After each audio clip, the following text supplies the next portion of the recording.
The autumn rain hammered against the windows of Romano's Italian Bistro in downtown Seattle, creating a rhythmic backdrop to what should have been a celebration.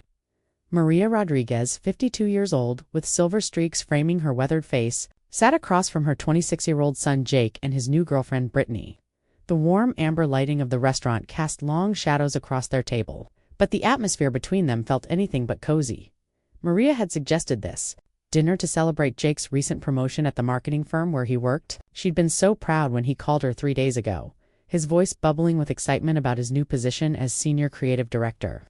After 24 years of sacrificing everything for her son, moments like these made it all worthwhile. "Mom, you should try the lobster ravioli," Jake said, not looking up from his phone as he scrolled through work emails. "It's like $48, but whatever." Brittany, a 23-year-old blonde with perfectly contoured makeup and an Instagram-worthy outfit, giggled as she took a selfie with her wine glass. "Jake, babe, your mom has great taste in restaurants. This place is so aesthetic." Maria smiled politely, though something about Brittany's tone felt patronizing. She'd only met her son's girlfriend twice before, but each encounter left her feeling like she was being evaluated rather than welcomed. "I'm just happy we can celebrate together," Maria said, reaching across the table to squeeze Jake's free hand. "I remember when you were in college, barely able to afford ramen noodles. Look at you now." Jake finally looked up from his phone, his expression shifting to something Maria couldn't quite read. "Yeah, well, things change, Mom. People grow up, move on, build their own lives." There was an edge to his voice that made Maria's stomach tighten. She'd heard this tone before. It was the same one he'd used during his teenage years when he felt like she was being too involved in his life. But this felt different. Sharper, of course. "Honey, I'm just proud of how far you've come." Brittany leaned forward, her voice dripping with false sweetness. "Maria, Jake's told me so much about how supportive you've been. It's really sweet how you still help him out with ... things." The way she said things made Maria's cheeks flush. She glanced at Jake, expecting him to defend their relationship, to explain that her support had been crucial to his success. Instead, he was back to staring at his phone. "Well, that's what mothers do," Maria said quietly.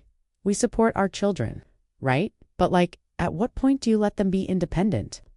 Brittany's laugh was light, but her words hit like ice water. "I mean, Jake's almost 30. Most guys his age are taking care of their parents, not the other way around." Maria felt her breath catch. She looked at Jake again, waiting for him to say something, anything, to defend her. The silence stretched between them like a chasm. Jake finally spoke, his voice flat and distracted. "Britt has a point, Mom. You do tend to insert yourself into situations where you're not really needed." The words hung in the air like smoke from a fire. Maria's heart began to pound, but she kept her voice steady. "I'm sorry. What do you mean by that?" "Like, showing up at my apartment unannounced with groceries," Jake said, still not making eye contact. "Or calling my landlord when you thought my rent was late. Or texting me about whether I've eaten lunch. It's a lot, Mom." Brittany nodded enthusiastically. "Exactly. Jake's such an independent, successful man. He doesn't need someone micromanaging his life." Maria's hands trembled slightly as she reached for her water glass. 24 years of single motherhood flashed through her mind, working double shifts as a nurse to pay for Jake's soccer cleats, staying up all night helping him with college applications, taking out loans she was still paying off to cover his tuition when his scholarship fell short. "I never meant to micromanage," she said carefully. "I just wanted to help." Jake finally looked at her, his expression cold.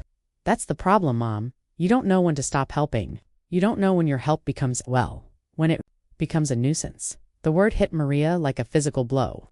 Nuisance. After everything she'd sacrificed, every dream she'd put on hold, every dollar she'd stretched to make sure he had everything he needed, her son saw her as a nuisance. The restaurant suddenly felt too warm, too bright. The conversations at nearby tables seemed to fade into white noise. Maria's vision blurred slightly as tears threatened to form, but she blinked them back. She wouldn't give Brittany the satisfaction of seeing her cry.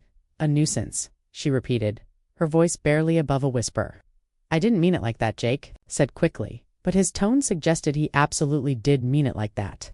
"I just meant that you need to let me live my own life. I'm not a kid anymore." Brittany reached across the table and took Jake's hand. "It's okay, babe. She understands, right, Maria?" The way Brittany said her name, not Mrs. Rodriguez or even Jake's mom. Just Maria, felt like another small cut. Maria nodded. Slowly, not trusting herself to speak, the waiter appeared at their table, a young man with kind eyes who seemed to sense the tension. "Is everything all right here? Can I get you anything else?" "Actually," Maria said, her voice steadier than she felt. I think I need to head home. Early shift tomorrow. She reached for her purse, pulling out her credit card to cover the bill. As she did, she caught sight of Jake's face. He looked almost relieved that she was leaving. You don't have to pay, Mom, he said, though he made no move to reach for his own wallet. It's fine, Maria replied, handing her card to the waiter. I invited you. My treat. As the waiter walked away, Brittany leaned back in her chair, twirling a strand of hair around her finger. This is why I love Jake. He's so thoughtful about boundaries. It's actually really attractive. Jake smiled at his girlfriend, the first genuine smile Maria had seen from him all evening. Thanks, babe. I just think it's important to be honest about these things. Maria signed the receipt with shaking hands, adding a generous tip because the waiter didn't deserve to suffer for her family's drama. The total came to $247.83 more than she usually spent on groceries in 2 weeks, but she'd wanted this to be special. Well, she said, standing up and gathering her coat, I hope you both have a lovely rest of your evening. Thanks, Mom, Jake said, already turning back to Brittany. Drive safe. No hug, goodbye. No, I love you. No acknowledgement of what had just happened between them. Maria walked through the restaurant on unsteady legs, past couples sharing intimate conversations and families laughing together. The rain had intensified by the time she reached her 10-year-old Honda Civic in the parking lot. She sat in the driver's seat for several minutes, staring at the rain-streaked windshield, trying to process what had just occurred. Her phone buzzed. With a text message? For a moment, her heart lifted. Maybe Jake was apologizing. Maybe he realized he'd gone too far. But it was just a notification from her bank about the dinner charge as she drove home through the darkened streets of Seattle. Maria's mind raced. The cell phone bill? The emergency credit card she'd given him just in case. A nuisance. That's what all her love and sacrifice amounted to in her son's eyes. But as the rain continued to fall and the city lights blurred past her window, something shifted inside Maria. The hurt was still there, sharp and raw. But underneath it, something else was growing. Not anger, exactly, but a cold, clear determination. If Jake wanted independence, if he wanted her to stop being a nuisance, then perhaps it was time to give him exactly what he asked for. By the time Maria pulled into her driveway, she had made a decision that would change everything. Maria's modest 2-bedroom house in the Ballard neighborhood felt emptier than usual when she walked through the front door. The walls were lined with photos of Jake, his high school graduation, college, acceptance letter, first job celebration. Each image seemed to mock her now, reminding her of dreams she'd supported and milestones she'd celebrated alone. She set her keys on the kitchen counter and stared at the refrigerator, where she'd magnetically attached Jake's latest apartment lease renewal notice. He'd forwarded it to her 3 weeks ago with a casual text. Mom, can you handle this? Super swamped at work. She'd transferred the $2,400 for first and last month's rent, without hesitation. Her laptop sat open on the small dining table where she paid bills every Sunday night. Maria opened it now, despite it being Thursday, and logged into her online banking. The numbers stared back at her in stark black and white. Monthly transfers to Jake's account. $2,000 his car payment. $340 car insurance. $180 cell phone family plan. $85 student loan payments. $200 emergency credit card limit. $5,000 currently $2,300 used. Total monthly support, $3,805. Maria leaned back in her chair, staring at the screen. Nearly $4,000 every month.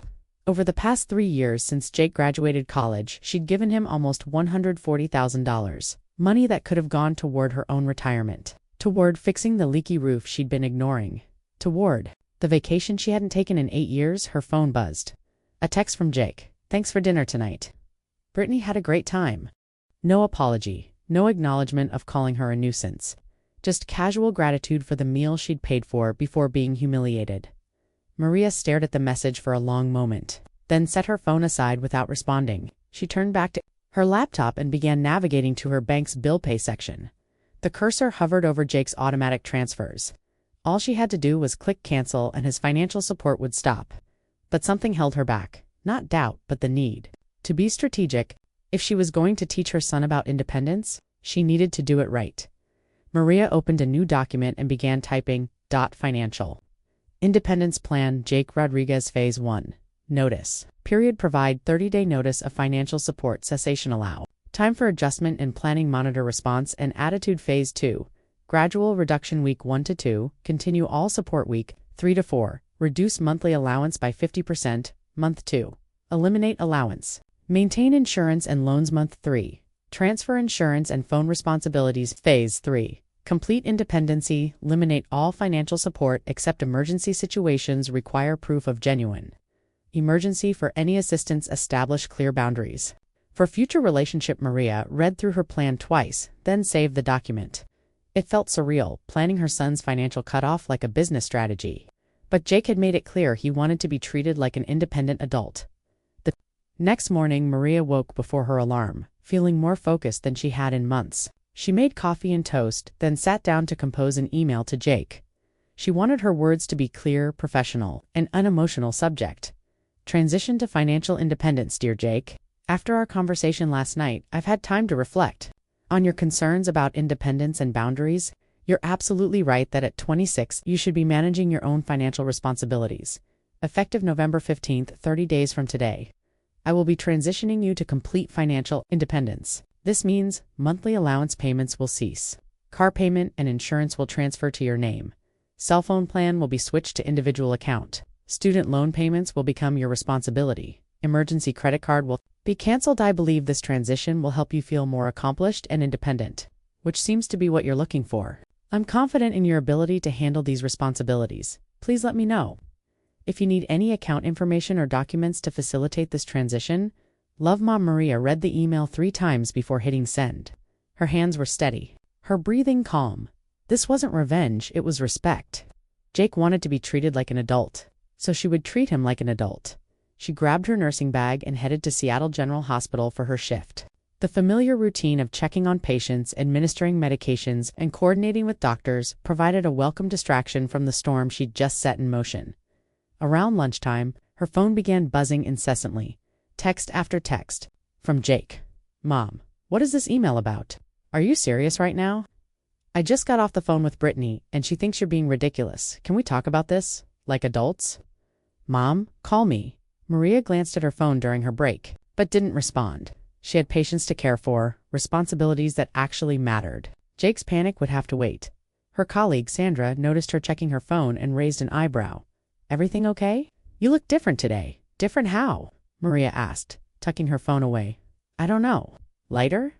Like you're not carrying the weight of the world on your shoulders? Maria smiled. Maybe I'm just learning to put things in perspective. When her shift ended at 7 p.m., Maria drove home through the early evening traffic. Seattle's skyline twinkled in the distance, and for the first time in months, she felt like she could breathe properly. Her phone had accumulated 17 missed calls from Jake and 43 text messages, ranging from confused to angry to pleading. The most recent message, sent just 10 minutes ago, read, Mom, I'm coming over. We need to talk about this now. Maria parked in her driveway and sat in her car for a moment, watching the lights in her house. She'd left the porch light on this morning, a small habit that had always made her feel like someone was coming home to warmth and welcome. Tonight, she realized she was that someone. She was coming home to herself. Her phone rang. Jake's name flashed on the screen. This time she answered. Hello, Jake. Mom, what the hell is going on? Are you having some kind of breakdown? His voice was sharp with panic and disbelief. Maria could hear Brittany talking in the background, though she couldn't make out the words. I'm not having a breakdown, Maria said calmly, walking toward her front door. I'm respecting your request for independence.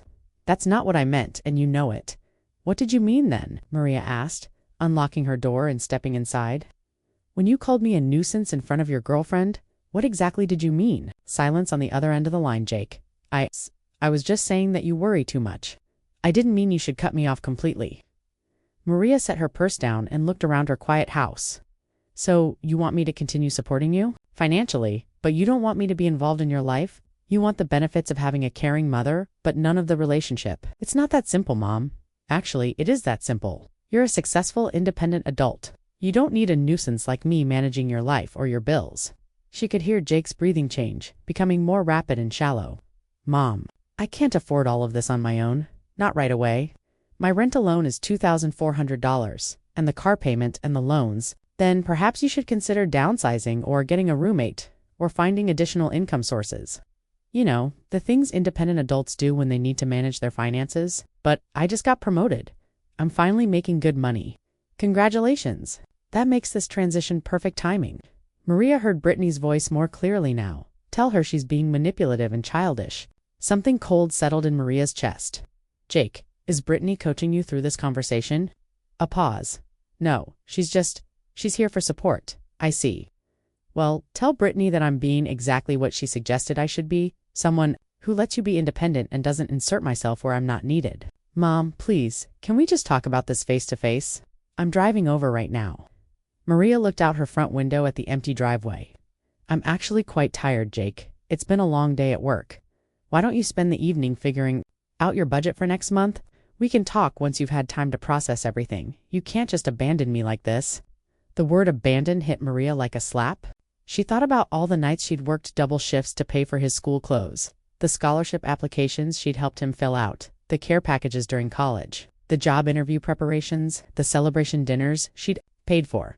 I'm not abandoning you, Jake. I'm giving you exactly what you asked for: independence, adult treatment, respect for your boundaries. Her voice remained steady, but her heart was racing. This isn't what I wanted, Jake said, and for the first time, he sounded like the little boy who used to climb into her bed during thunderstorms. Then maybe you should think more carefully about what you say to people who love you. Maria ended the call before Jake could respond. She turned off her phone and set it in a drawer, then made herself a cup of tea and settled into her favorite chair with a book she'd been trying to read for months, for the first time in years. Her evening belonged entirely to her. Outside, it began to rain again, but inside her small house, Maria felt warm and strangely peaceful. Tomorrow would bring new challenges, but tonight, she was learning what it felt like to respect herself as much as she'd always respected her son. The revolution had begun, and it was quieter than she'd ever imagined. The following week brought a cascade of panicked phone calls that Maria chose not to answer, her voicemail filled with increasingly desperate messages from Jake, ranging from anger to bargaining to outright pleading. Mom, it's Tuesday. I tried to use the emergency credit card and it was declined. The cashier was super embarrassed for me. Can you please call me back? Mom, I got a notice that my car insurance is being canceled. What am I supposed to do here? This is ridiculous, Mom. Brittany thinks you're having some kind of midlife crisis. You're acting like a teenager. Maria saved each voicemail, but didn't respond. Instead, she focused on her work at the hospital and, for the first time in years, began planning things for herself. She researched cruise packages to Alaska, looked into a pottery class at the community center, and even scheduled a long overdue appointment with a financial advisor to discuss her retirement planning at the hospital. Her colleagues noticed the change immediately. Maria, you're glowing, said Dr. Jennifer Walsh, one of the emergency room physicians she worked with regularly. New boyfriend. Maria laughed, surprising herself. New perspective, maybe. Well, whatever it is, keep it up. You've got this energy about you that I haven't seen in years. The truth was, Maria felt lighter than she had in decades. The constant worry about Jake's finances, his happiness, his every need had been lifted from her shoulders. She'd never realized how much mental space those concerns had occupied until they were gone on Friday morning. Maria's phone rang at 6:30 a.m. Jake's name flashed on the screen, but she was getting ready for work and let it go to voicemail. 20 minutes later, her phone rang again. This time, it was her sister, Elena, calling from Phoenix. Maria, what's going on with Jake? He called me crying at midnight saying, you've cut him off financially and won't talk to him. Maria paused in the middle of packing her lunch. Elena was 3 years older and had always been protective of both Maria and Jake. Her nephew could do no wrong in Elena's eyes. He's exaggerating, Maria said calmly. I'm transitioning him to financial independence. He's 26, Elena. He should be managing his own bills. But Maria, he said he can't afford his rent. He's going to lose his apartment. Then he'll need to find a more affordable apartment or get a roommate or ask for a raise. These are normal adult problems with normal adult solutions. Elena was quiet for a moment. This isn't like you, Maria. You've always been so supportive of Jake's dreams. I supported his dreams by putting him through college and helping him get established. I've given him nearly $140,000 over the past 3 years. Elena, at what point does support become enabling? But he's your only child. Your whole life has been about taking care of him. The words stung because they were true. Maria's entire identity had been wrapped up in being Jake's mother, Jake's supporter, Jake's safety net. But on Tuesday night, when he'd called her a nuisance, something had crystallized for her. Maybe that's the problem, Maria said quietly. Maybe I forgot that I'm a person outside of being his mother. After ending the call with Elena, Maria sat in her car in the hospital parking lot, watching early morning joggers pass by on the waterfront trail. She thought about her conversation with her sister and realized that everyone in her life, Elena, her coworkers, even her neighbors, saw her primarily as Jake's devoted mother. When had she stopped being Maria Rodriguez? the woman who loved painting and used to dream of traveling? When had she become just Jake's mom? Her phone buzzed with a text from Jake. "Mom, please. I just need to know we can work this out." Scared. For the first time since Tuesday, Maria felt her resolve waver. Jake scared was Jake at 8 years old, afraid of the dark and calling for her from his bedroom. Jake scared was Jake at 16, coming home from a party where things had gotten out of hand and needing her to pick him up. Jake scared was her baby, and every maternal instinct she'd developed over 26 years screamed at her to fix whatever.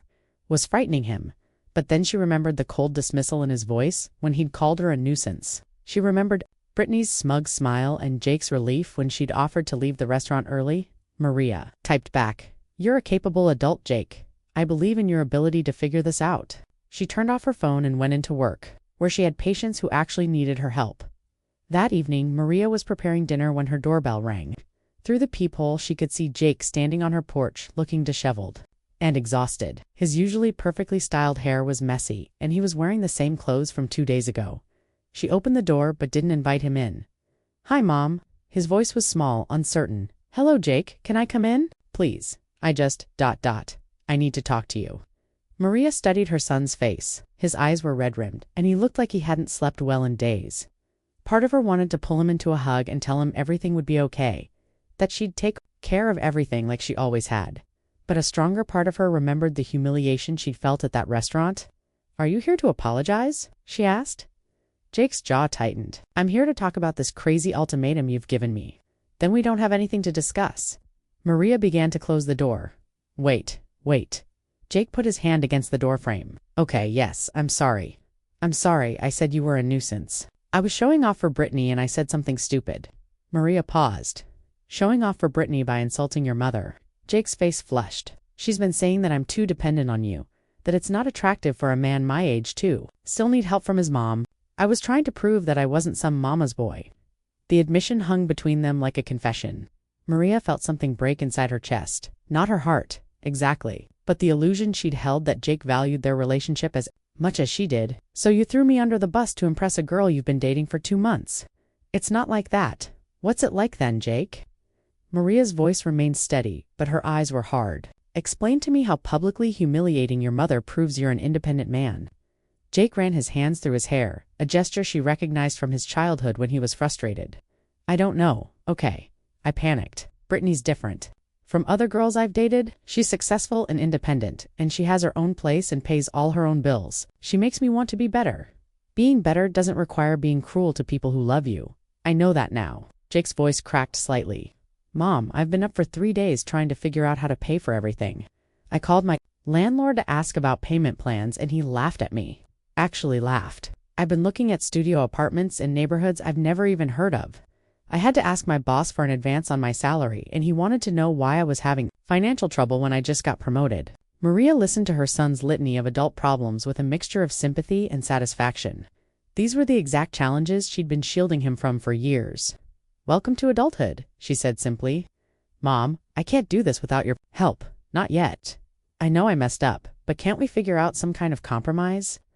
Maria looked at her son, really looked at him. At 26, Jake was tall and handsome, with her dark eyes and his father's strong jaw. He'd graduated summa cum laude from the University of Washington, had landed a great job, and had just been promoted.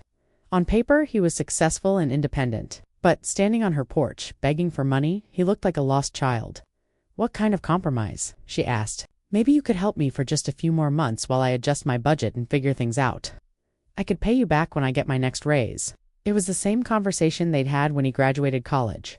"Just until I get established." "Mom." 3 years later, he was more dependent on her than ever. "Jake, do you know how much money I've given you since you graduated?" He shrugged. "I don't know. Some. But you've always said you wanted to help. Nearly $140,000. Jake's eyes widened. "That can't be right. Car payments, insurance, rent assistance, your credit card bills, student loans, emergency money, dinners, gifts. $140,000, Jake. That's more than twice what I make in a year." For the first time, Jake seemed to grasp the magnitude of her sacrifice. I didn't realize it was that much. That money could have been my retirement fund. Or a down payment. On a better house? Or the European trip I've wanted to take for 10 years? Instead, it went to supporting a grown man who calls his mother a nuisance in public." Jake's face crumpled. "Mom, I'm so sorry. I really am. I was being an ass and I know it. But please, I can't lose my apartment. I can't start over from nothing. You're not starting from nothing? You have a good job, a college degree, and a mother who loves you. That's more than a lot of people have. But what if I fail? What if I can't handle all this responsibility? Maria felt her heart soften slightly at the genuine fear in her son's voice. Then you'll figure it out, Jake, because that's what adults do. They fail, they learn, they adapt, and they try again. Can't you just help me one more time, please? The word please nearly broke her resolve. But Maria thought about Brittany's smug face, about Jake's casual dismissal of her feelings, about 24 years of putting her own dreams on hold. No, she said quietly but firmly. I love you, Jake, but I'm done being your financial safety net. If you want me to be part of your life, it needs to be because you value our relationship, not because you need my money. Jake's expression shifted from pleading to angry. Fine, if that's how you want to be, then fine. But don't expect me to come crawling back when you change your mind. I won't be changing my mind. Jake turned to leave, then paused and looked back at her. You know what, Mom? Maybe Brittany was right. Maybe you are manipulative. This whole thing is just you trying to control me by threatening to take away your money. The accusation hit Maria like a physical blow, but she kept her voice steady. If that's what you think, then you've learned nothing from this conversation. Good night, Jake. She closed the door and leaned against it, listening to Jake's footsteps, retreating down her front walk. A few moments later, she heard his car start and drive away. Maria walked to her kitchen window and watched his taillights disappear around the corner. The silence in her house felt different now, not empty, but peaceful. She'd done what she needed to do, and now Jake would have to learn what she'd been trying to teach him all along, that love and money weren't the same thing, and that respect had to be earned, not bought. For the first time in years, Maria's evening belonged entirely to her, and despite everything, that felt like exactly where she needed to be. 3 weeks passed without a word from Jake. Maria's phone, once constantly buzzing with his texts and calls, remained quiet. At first, the silence felt unnatural, like missing a tooth. Her tongue kept returning to the empty space, expecting something that was no longer there. But gradually, the quiet became comfortable. Then liberating, Maria threw herself into rediscovering who she was beyond being Jake's mother. She signed up for the pottery class she'd researched, where her hands remembered the joy of creating something beautiful just for the sake of it. She began taking evening walks along the Puget Sound waterfront, watching the sunset paint the Olympic mountains in shades of gold and pink. For the first time in years, she bought herself flowers, not for any special occasion, just because the dahlias at the farmer's market made her smile. The changes weren't just emotional. Without Jake's monthly expenses, Maria's bank account began to recover. She scheduled the roof repair she'd been postponing and booked a long weekend trip to Vancouver for the following month. Small acts of self-care that had seemed impossible. When every spare dollar went to supporting her adult son. At work, her colleagues continued to comment on the change in her demeanor. During a particularly challenging shift in the ER, Dr. Martinez pulled her aside. Maria, I don't know what's different about you lately, but you're handling stress better than I've seen in years. Usually, family stuff throws you for a loop, but you seem ... centered. Maria smiled as she updated a patient chart. I'm learning to focus on what I can control and let go of what I can't. Well, whatever you're doing, keep it up. You're one of our best nurses, and lately, you're absolutely on fire? The compliment warmed Maria more than she expected. When had she stopped thinking of herself as competent and capable? When had Jake's approval become more important than her own sense of worth? On a rainy Thursday evening in early December, Maria was coming home from her pottery class when she noticed a familiar car parked across the street from her house. Jake's silver sedan sat under the streetlight, and she could see his silhouette in the driver's seat. Maria parked in her driveway and sat for a moment, preparing herself for whatever conversation was coming. Through her rearview mirror, she watched Jake get out of his car and approach her slowly, as if she might flee if he moved too quickly. Hi, Mom, he said as she stepped out of her Honda. Hello, Jake. He looked different. Thinner, maybe. And there were dark circles under his eyes. His clothes were clean but wrinkled, and his hair needed cutting. Most notably, he was alone. No Brittany in sight. Can we talk, please? Maria studied her son's face, looking for signs of the arrogance and dismissiveness that had characterized their last interaction. Instead, she saw something she hadn't seen in years: humility. All right, she said, unlocking her front door. They sat in her living room, the same room where Jake had opened Christmas presents and celebrated birthdays, where she'd helped him with homework and listened to his teenage heartbreaks. The silence stretched between them until Jake finally spoke. Lost my apartment? Maria nodded but didn't respond. I had to move in with my coworker Steve. He's letting me sleep on his couch until I can find something cheaper. Jake's voice was quiet, almost ashamed. I sold my car and bought a used Honda Civic. It's 15 years old and the air conditioning doesn't work, but the payments are manageable. Still, Maria waited. I had to get a second job. I'm doing freelance graphic design on weekends and evenings. It's exhausting, but I'm slowly catching up on my bills. Jake looked around the room, his gaze lingering on the family photos that still lined the mantelpiece. Brittany broke up with me, he continued. She said dating someone who was financially unstable wasn't what she wanted in a relationship. Turns out, she was only interested in the version of me that you were funding. Jake's laugh was bitter, self-deprecating. The irony isn't lost on me, Mom. She wanted me to be independent from you, but she also wanted me to have money and status. When I couldn't provide both, she decided I wasn't worth her time. Maria felt a flicker of sympathy for her son, but she kept her expression neutral. I'm sorry that happened to you, are you? Jake asked, meeting her eyes for the first time. Since he'd arrived, because I kind of feel like this is exactly what you wanted to happen? The accusation hung in the air between them. Maria considered her response carefully.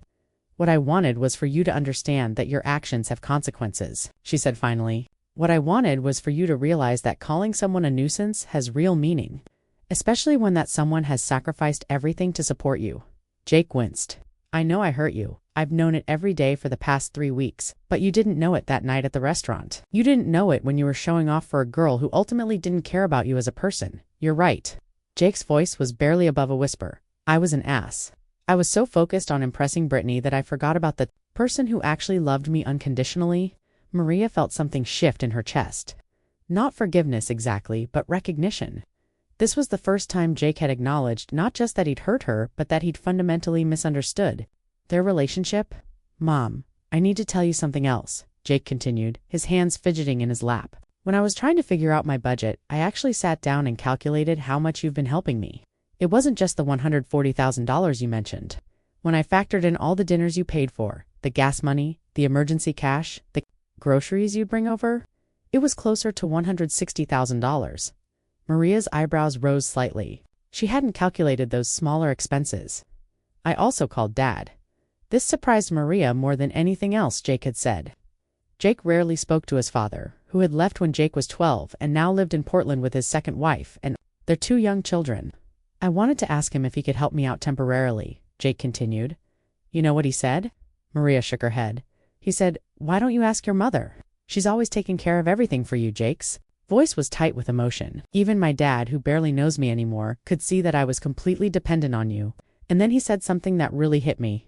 Jake paused, gathering himself. He said, your mother gave up everything to raise you.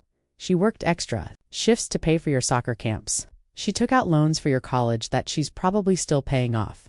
She never remarried because she was too busy being your parent, and this is how you repay her. By treating her like an ATM with annoying emotions attached. Maria felt tears prick her eyes.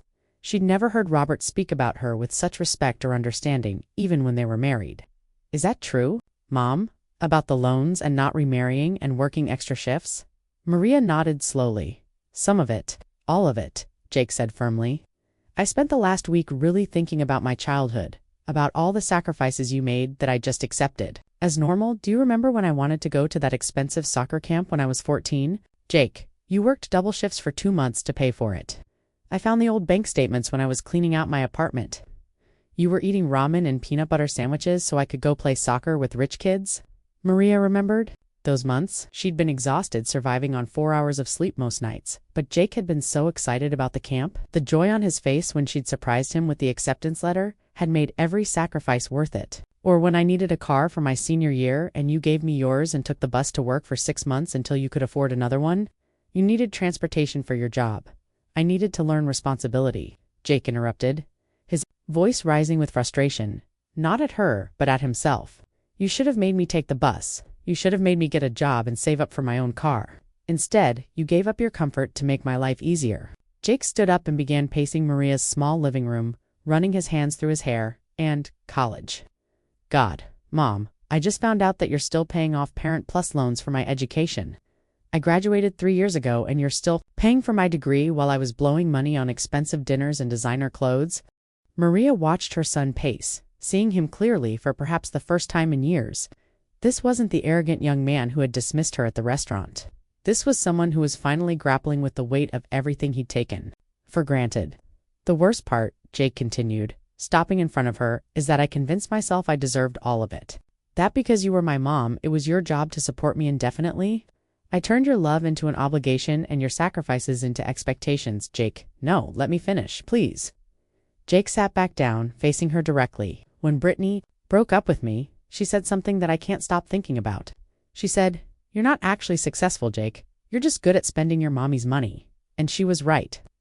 Maria felt her heart break a little for her son, but also felt proud. This was the kind of self-reflection she'd hoped her actions would inspire. These past 3 weeks have been the hardest of my life, Jake continued. Not just because of the money, but because I realized how much I'd lost sight of who I am versus who you were enabling me to pretend to be. I was living in an apartment. I couldn't afford driving a car, I couldn't afford eating at restaurants I couldn't afford, and dating a girl who was only interested in the lifestyle your money provided. Jake's voice grew steadier, more resolved. But something else happened these past 3 weeks. I remembered what it felt like to be proud of myself, when I got my second job, when I successfully negotiated with my creditors, when I found an apartment I could actually afford. These were accomplishments that were actually mine. For the first time in years, I wasn't succeeding because of your help. I was succeeding because of my own effort. Maria felt something warm spread through her chest. This was what she'd been hoping for, what she'd been trying to teach him. "I'm not here to ask for money, Mom," Jake said quietly. "I'm here to apologize, really apologize. Not because I want something from you, but because I owe you that much, and so much more." Jake took a deep breath. "I'm sorry for calling you a nuisance. I'm sorry for taking your sacrifices for granted. I'm sorry for treating you like an ATM instead of a person with feelings and dreams of your own. I'm sorry for letting my girlfriend disrespect you and not defending you. I'm sorry for 26 years of accepting your love without truly appreciating it." Tears were streaming down Jake's face now, and Maria felt her own eyes filling. "Most of all, I'm sorry that it took losing everything for me to realize what I was throwing away. Not the money. I understand now why you cut me off, and you were absolutely right to do it. I'm sorry that I almost threw away the relationship with the most important person in my life." Maria reached for the box of tissues on her coffee table and handed one to Jake, taking one for herself. "I don't expect you to forgive me right away," Jake continued. "I don't expect you to go back to supporting me financially. Honestly, I don't want you to. I need to prove to myself and to you that I can be the son you deserve, not the burden I've been." Jake wiped his eyes and looked at her with a sincerity she hadn't seen since he was a child. "But I'm hoping maybe that we can start over. That maybe I can earn back your respect and rebuild our relationship on something real instead of just dependency." Maria sat quietly for several minutes, processing everything Jake had said. The silence wasn't uncomfortable now, it was contemplative, full of possibility. "Jake," she finally said, "do you know what I've been doing these past 3 weeks?" Jake shook his head. "I've been remembering who I am when I'm not constantly worried about your problems. I started taking pottery classes. I'm planning a trip to Vancouver. I had dinner with friends I hadn't seen in months because I was always too busy managing some aspect of your life." Maria smiled, and Jake saw something in her expression he hadn't seen in years: contentment. "For the first time since you were born, I've been putting myself first. And you know what I discovered? I like myself. I like the woman I am when I'm not defined entirely by being your mother." Jake nodded, understanding dawning in his eyes. "That doesn't mean I love you any less," Maria continued. "It means I love you differently. I love you as a person I choose to have in my life, not as someone I'm obligated to fix and fund." "I want that too," Jake said quietly. "I want you to want me in your life, not need me to need you." Maria reached across the space between them and took her son's hand. "Then let's see if we can build that." Over the next hour, they talked more honestly than they had in years. Jake told her about his new apartment, a studio in Capitol Hill that he could afford on his salary. He'd furnished it with items from Goodwill and Facebook Marketplace. And while it wasn't luxurious, it was entirely his. He talked about his second job, the satisfaction of seeing his bank account grow from his own efforts, and the respect he was gaining from his coworkers who saw him handling his responsibilities. Maria told him about her pottery class, her plans for traveling, and her decision to start dating again, something she'd avoided for years because she'd felt guilty about taking time away from supporting Jake. "You should date, Mom," Jake said earnestly. "You deserve to have someone who appreciates you and puts you first for a change." As the evening wound down, Jake stood to leave. "Can I hug you, Mom?" It was the first time he'd asked permission for physical affection in years. Maria stood and wrapped her arms around her son, feeling how much thinner he'd become, but also sensing a strength in him that hadn't been there before. "I love you, Jake," she said softly. "I love you too, Mom, and I respect you. I should have said that more often." After Jake left, Maria sat in her quiet house, processing everything that had happened. Her phone buzzed with a text from her son. "Thank you for loving me enough to let me fall. It was the best thing you could have done for me." Maria smiled and typed back, "Thank you for getting back up. I'm proud of the man you're becoming." She set her phone aside and looked around her living room. The family photos were still there, but they looked different now, not like shrines to the past, but like happy memories that were part of a larger story still being written. Maria walked to her kitchen and opened her laptop. She had a vacation to plan, pottery class homework to finish, and for the first time in 26 years, a life that belonged entirely to her. But the best part was that now, when Jake chose to be part of that life, it would be because he wanted to be there, not because he needed something from her, and that made all the difference in the world. The rain had stopped, and through her kitchen window, Maria could see stars beginning to appear in the Seattle sky. Tomorrow would bring new possibilities, new adventures, and the continued growth of a relationship built on respect rather than dependency. For Maria Rodriguez, at 52 years old, life was just beginning,